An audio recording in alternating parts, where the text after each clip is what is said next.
In this video, I'm going to show you how to highlight drawings inside of PDF XChange Editor. If you find this video helpful, please consider to like this video and subscribe to my channel.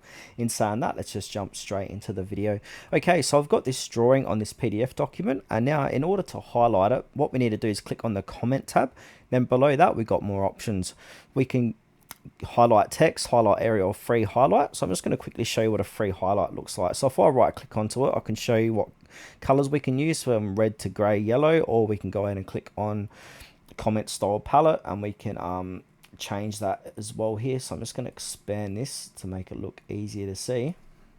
Now if we want to go ahead and get more colors, we can just go ahead and click onto that, click into that standard colors, and we can go more colors, and then we can choose whatever color we want.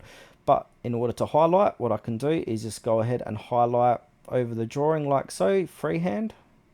So that's probably one of the quickest ways to do it. Or if you want to go ahead and highlight an area, click onto that and you can highlight that area, or you can highlight text like so.